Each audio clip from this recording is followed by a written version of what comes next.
Sa lahat po ng mayroon pong mga kamag-anak sa ibang bansa na nakatira, si kaibigan po ang nakakita, no? Hindi po ako ang gumawa po sa impormasyon kundi si kaibigan. Kaya nagpaabot si kaibigan ngayon sa akin na kailangan po daw ipaabot ito kasi kanina mayroon pong pangitain ang ating kaibigan na hindi maganda po sa mundong ito dahil po sa nakikita nilang yung digmaan, guys. Kaya sa lahat po daw ng mayroon pong makamag-anak sa ibang bansa, i-share po ninyo itong mga babala ni kaibigan. Wala naman pong masama kung maipaabot po ninyo ito. Hindi man po ito intensyon namin. Sila po ang nakakita. Kung ikumpara po tayo sa tao, kung elemento mas makapangyarihan ang elemento. Kaya sa lahat ng makapanood, wag lang po tayong matakot. Kung ano man po ang ipapaabot ni kaibigan, yan po ang ipapaabot ko. Pakinggan po nyo guys, subukan po natin na tanongin si kaibigan kung ano po talaga ang tunay na nasaksihan po niya doon sa kanilang kaharian, kung ano po ang mangyayari dito sa mundo natin, kaibigan.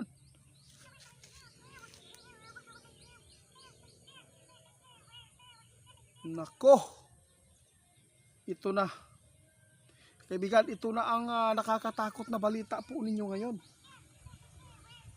Sige, ipapaabot natin kaibigan. Salamat guys, nag-alala po ako dito, no? Hindi po ako nananakot, ha.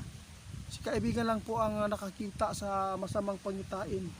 Mayroon pong nakita si kaibigan nang pinagmamasiran po daw nila yung buong mundo ngayon, na kung wala bang mga Pilipino na mapapahamak. Guys, tandaan po ninyo guys ang sinabi ng ating kaibigan Itiit. Sana po ay hindi ito mangyayari sa taong ito. Sana walang digmaan, kasi nakita namin yung pangitain na to ay posibleng sisiklab po sa taong ito, pero sana hindi ito mangyari daw. Diyos ko kaibigan, paano na lang ito kaibigan? Napakarami po nating mga kababayan po doon sa Amerika at saka doon sa ibang lugar. Paano na lang kung mangyari ito, maiipit po ang mga kababayan po natin mga Pilipino.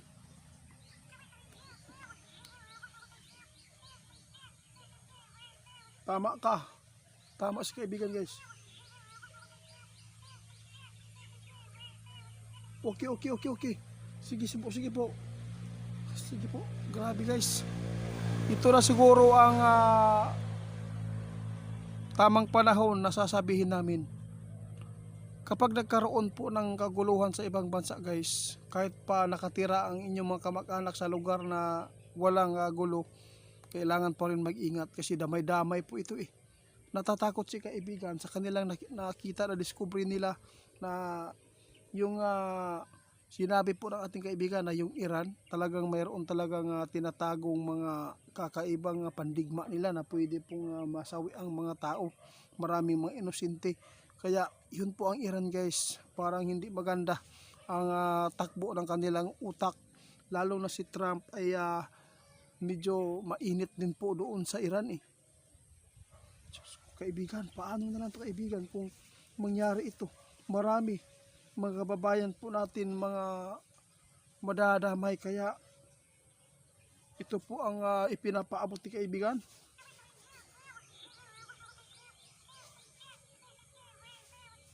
Tama ka. Walang masama daw guys. Oo nga.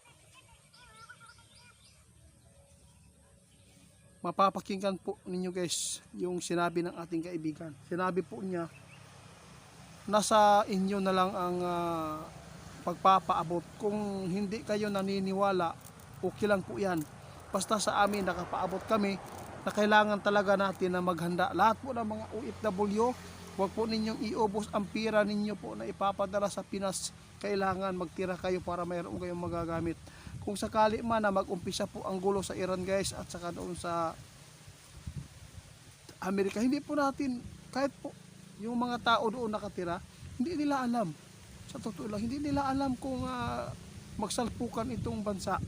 Kaya sana po makuhaan po ninyo itong impormasyon ng ating kaibigan na sana mapaabot at ma-share ninyo itong masamang pangitain ng mga kaibigan natin.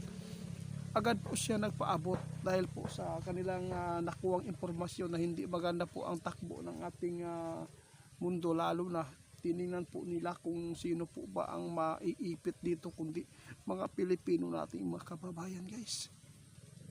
Nakakatakot po ito.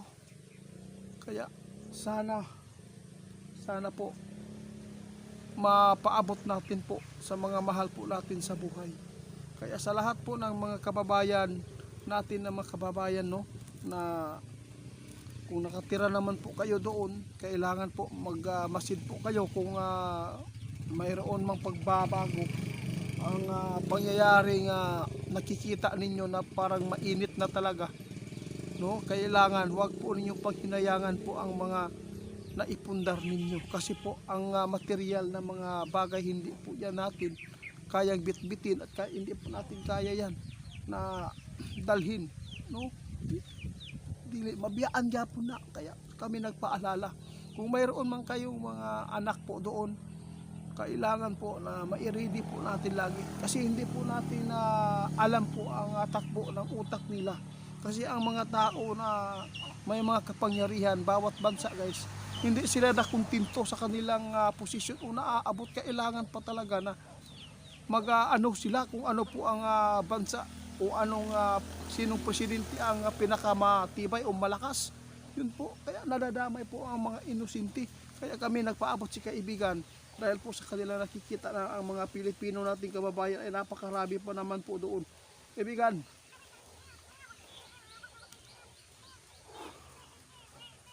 o sige po.